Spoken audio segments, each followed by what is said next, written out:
सिख मजहब के पेशवा गुरु नानक देव जी की 552वीं यौम पैदाइश के मौके पर जुमे को एसएनसी कन्वेंशन सेंटर में विशाल कीर्तन दरबार मुनक़िद हुआ, जिसमें हज़ारों सिख मर्द ख़वातीन ने शिरकत की। अजीमतर हैदराबाद में गुरु नानक देव जी की पैदाइश तकारीब के सिलसिले में, जिसका 17 नवंबर को आगाज़ हुआ था, गुरुद्वारा साहब अशोक बाज़ार से एक अजीमुशान जुलूस भी निकाला गया था। 52 बर्थडे एनिवर्सरी पे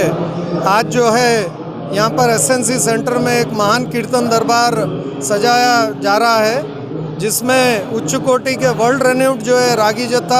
भाई अमनदीप सिंह जी अमृतसर से पधारे हैं और बंता सिंह जी कथाकारक जो है वो भी वर्ल्ड रेन्यूड है, वो भी जो है आज यहाँ पधारे हैं और अपनी कथा और कीर्तन के राही दोनों जत्थों ने संगत को निहाल किया है। अराउंड 5000 से ऊपर जो है आज संगत जुड़ी है। पूरे लंगर की व्यवस्था की गई है 5 से 7,000 लोगों की, और ये लंगर के लिए ऐसा कुछ नहीं है कि एक जाति के सिख जाति के आए, कोई भी इसमें इस प्रोग्राम में और लंगर में शामिल हो सकता है। खालसा वाहिगुरू। ये लंगर की प्रथा